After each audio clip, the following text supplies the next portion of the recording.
তো hello everyone, welcome to another video. I hope you guys are doing absolutely well. আর সবাই thumbnail আর title দেখে নিশ্চয়ই বুঝে গেছে যে আজকের ভিডিওতে কি হতে চলেছে। আর আজকেও আমার সঙ্গে রয়েছে আমার দুই ভাই অ্যাজ ইউজুয়াল।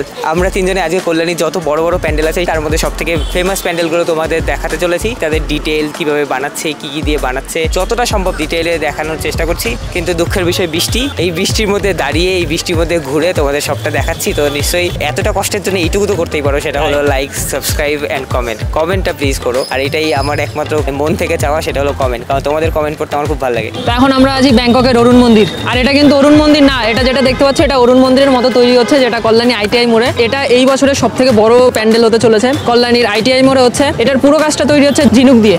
শোন, আমার একবার এক্সপিরিয়েন্স কি কল্যাণী আইটিআই মোড়ে একবার এসেছিলাম অনেকদিন আগে। তখন আমি 4 ঘন্টা লাইন দিয়ে তারপরে আইটিআই মোড়ে ঠাকুর দেখেছি। ভাব, তারপরে আর আসিনি।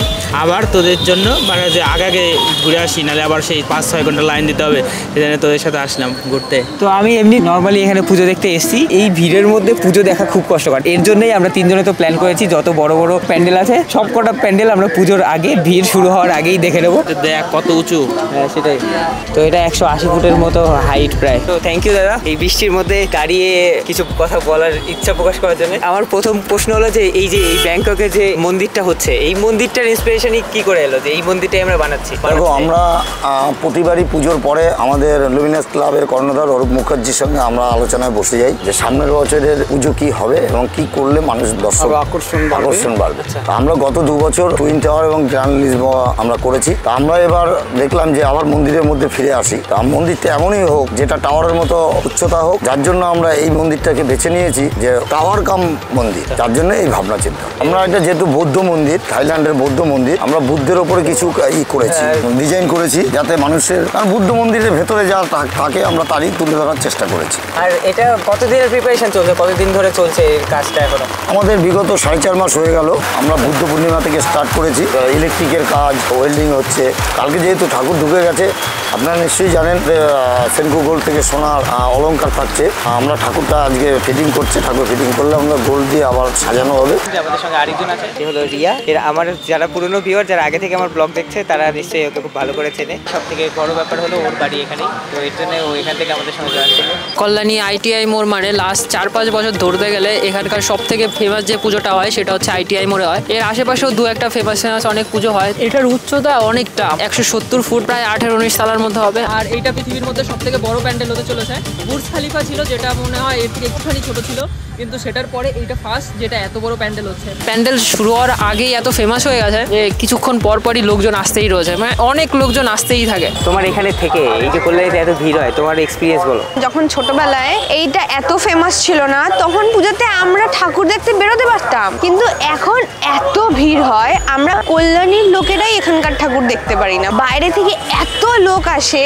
পুজোটা এখন ওই বাড়ির আশেপাশে যে সমস্ত প্যান্ডেল রয়েছে, আমাদের পাড়ার পুজো, সেইখানেই আমাদের এনজয় করতে হয়। এছাড়া দূরে কোথাও ঠাকুর দেখতে যাওয়া বা কল্যাণীর এরিয়াতে ঠাকুর দেখার পরিস্থিতিটা হয় না, কারণ এতটা ভিড় হয় এখানে, স্পেশালি এই আইটিআই এর জন্য। ইভেন এখন A9-এও একটা পুজো হয়, সেটাও ইদানিং খুব ফেমাস হয়েছে। তো আমি তো আগেও কল্যাণীতে ঠাকুর দেখতে আসতাম, কিন্তু তখন এত ভিড় হতো না। এই লাস্ট কিছু বছর হলো এরকম মানুষের একটা ক্রেজ আসতে শুরু করেছে কল্যাণীর উপর। কল্যাণীও কলকাতা থেকে কোনো দিকে কম যায় না এখন। এই যে ব্যাপারটা, সেটা আপনাদের কল্যাণীর বাসিন্দা হিসেবে কেমন অনুভূতি?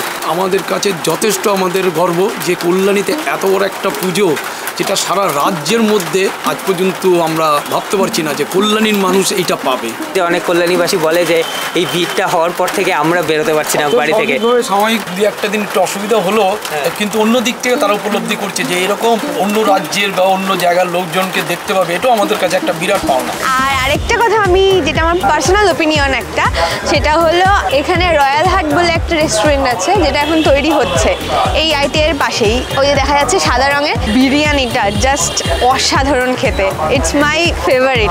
সমস্ত জায়গার বিরিয়ানি যতই খান, এখানেরটা কিন্তু খুব স্পেশাল। এটা আমি নিজের ফুডি মানুষ, তাই জন্য এটা একটা বলছি আর কি। যদি সম্ভব হয় এখানে বিরিয়ানি ট্রাই করে দেখতে পারেন। তো প্রত্যেক বছরই সামনে একটা গার্ডেন টাইপের তৈরি করে, আর এই বছরও বানিয়েছে। আর এর সামনেটা ঝর্ণা টাইপের কিছু একটা তৈরি করবে। আর এটা দেখতে পাচ্ছ, এটা পুরোটা প্লাস্টার করে, ইট দিয়ে প্লাস্টার করে দিয়েছে পুরোটা। তো প্রতিবারের মতো এবারও সামনের গার্ডেনটা হয়তো অনেক সুন্দর করেই সাজাবে। যে ঝিনুকের কাজগুলো হচ্ছে সেগুলো এখন অবধি কমপ্লিট হয়নি, মানে কিছু কিছু কিছু জায়গায় এখনো কাপড় লাগানো হয়নি। তো এখানে যারা কাজ করছে তারা সারা দিন রাত ভরে কাজ করছে যাতে মহালয়ার আগে এটা পুরোপুরি কমপ্লিট হয়ে যায়। আমাদের উদ্বোধনটা 2 তারিখে চিন্তা ভাবনা করা হয়েছে, যদি উদ্বোধনের দিন থেকে আশা করি আমরা খুলে দেবো সবার জন্য। হ্যাঁ, সবার জন্য। তো দেখা যাক এবছরের পুজো কেমন কাটে। আপনারা সবাই খুব ভালো কাটাবেন এবং অবশ্যই আইটিআইতে আসার চেষ্টা করতে পারেন যদি আপনাদের অনেক এনার্জি থাকে। তো আমাদের আজকের মতো বৃষ্টির মধ্যে ভিজে আইটিআই মোড় যতটা সম্ভব দেখা আর যতটা সম্ভব তার সম্বন্ধে শোনা আজকের মতো কমপ্লিট। তো আমরা এখন যাচ্ছি রথতলার প্যান্ডেলটা দেখি কেমন হয়েছে। আমরা শুনলাম যে রথতলার প্যান্ডেলটাও বেশ ফেমাস হয়েছে। পুজোর পরে অবভিয়াসলি প্রত্যেকটা প্যান্ডেল ভাইরাল হবে, প্রত্যেকটা প্যান্ডেলের ভিডিও হাজার ভিডিও আপলোড হবে ফেসবুকে, ইনস্টাগ্রামে, ইউটিউবে। তো সেইগুলো দেখে আমাদের নতুনত্ব অন্তত ফিল হবে না যে এইগুলো নতুন আমাদের কাছে, কারণ আমরা অলরেডি তৈরি হওয়ার সময় দেখে এসেছি। এই যে আমাদের সেন্ট্রাল পার্ক, এখানে প্রতিবার লরি প্যান্ডেল হয়, কিন্তু যত সুন্দরী কমলা আছে পুরো কল্যাণীতে, কল্যাণী ইভেন বাইরেও মনে হয় সবাই এখানে পুরো মডেলিং শো। এটা মডেলিং শো কি যে হয় এখানে, বাপ রে বাপ। তো প্রথম থেকেই আমরা ওর কথা শুনে বুঝতে পারছিলাম যে ওর কল্যাণীতে থেকেও কল্যাণীর ভিড়টা একদম পছন্দ হয় না। তো সেই মানুষগুলোর মধ্যে পড়ে যারা একদম পুরো ফাঁকা মাঠে গোল দেবে এরকম একটা ব্যাপার। তো এটা যদি আমার এলাকা হতো তাহলে হয়তো আমিও প্রাউড ফিল করতাম যে আমার এলাকায় বাইরে থেকে এত দূর দূরান্ত থেকে এত বেশি লোক আসে যারা ভিড় জমায় এসে আমার এলাকায়। বাইরের বৃষ্টি ভেজা রাস্তায় টোটোতে বসে বেশ গল্প করতে করতে আমরা অলমোস্ট পৌঁছে গেছি রথতলা।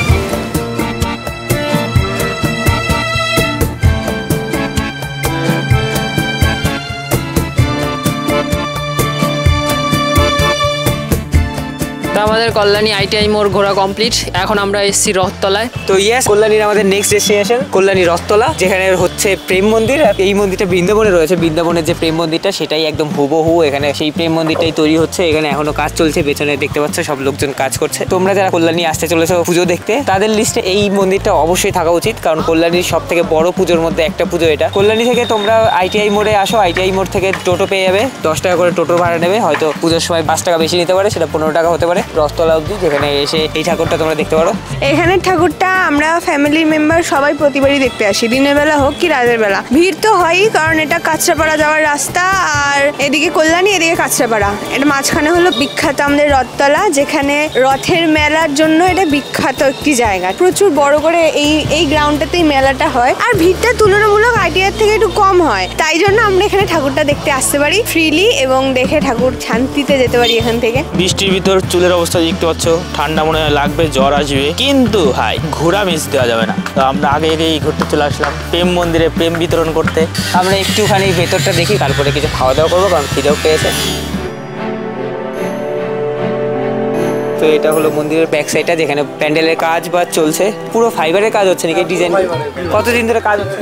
এটা রথের পরের থেকে কাজ চালু হয়েছে। টোটাল পুরো প্যান্ডেলে 50 জনের মতো আছে। আপনার ভূমিকা কি এখানে? না, আমার ভূমিকা এই ফাইবারের ডিপার্টমেন্টে, ফাইবারের কাজগুলোই আমি করছি। এই যে ফাইবারের ডাইস থেকে ওরকম মাল তুলছি, ফিনিশিং হবে, কালার হবে, তারপরে এটা চূড়া, এটা মাথায় উঠবে, পিলার বসবে, ওই আঁচগুলো বসবে। এইটা হলো সাজ। তো এটার উপরে এই ফাইবারের প্রলেপগুলো দেওয়া হয়েছে, সেটা শুকিয়ে এরম ডিজাইনে পরিণত হচ্ছে।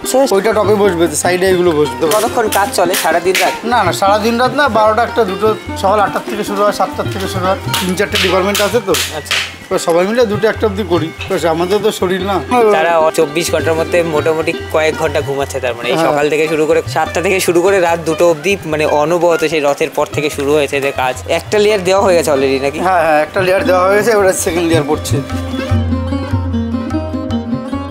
কাকারা অনেক ফ্রেন্ডলি, এই জায়গায় যারা কাজ করছে অনেক ফ্রেন্ডলি। কাকারা দেখে এই কথা বললো, ভালো লাগলো দেখে। আর প্রথম ফাইবার বানানো দেখলাম আমি। আইটিআই মোড়ের থেকেও কিন্তু অংশ কম না, ভালোই করছে এরা। তো 3টে ডিপার্টমেন্ট বললো না কাকা, ওইদিকে ওই ফাইবারের কাজ চলছে, এইদিকে থার্মোকলের কাজ চলছে। এই থার্মোকল ওই কাটছে ওই ভিতরের দিকে। ফাইবারের উপর যে রংগুলো কালারগুলো করছে এখানে, সবকিছুর উপরই কালার চলছে, শুধু ফাইবার না, দেখ শোলাগুলোর উপরে কালার চলছে। আপনারা চেষ্টা করবেন এই প্যান্ডেলটাও কভার করার জন্য। এটাও খুব সুন্দর একটি প্যান্ডেল হচ্ছে, আইটি এর মতো এটাও একদম টেক্কা দেওয়া প্যান্ডেলই হয় আর কি, ভিড়টাও সেরকম হয়। আশা করি আপনাদের ভালো লাগবে। তো বাইরে এক্সট্রিম বৃষ্টি শুরু হয়েছে, কোথাও যেতে পারছি না আমরা, এখানে এসেই বসে গেছি সবাই মিলে। আমার ক্যাপটা পরতে কষ্ট হচ্ছিল, তাই তাকে ক্যাপটা পরিয়ে দেওয়া হয়েছে। ইনিও দেখুন আমাদের গ্রুপের মধ্যে সব থেকে সুন্দরী ব্যক্তি। মেয়েরা তো এরকমই হয়, কিন্তু সে এত মেকআপ ফেকআপ করে এসেও সেও ভিজে গেছে।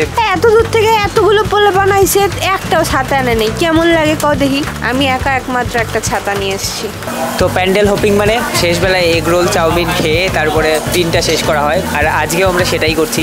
এরকম ভিডিও আরও দেখতে চাইলে please do subscribe and thank you so much and one more thing I love you take care tata tata bye bye আবার দেখা হবে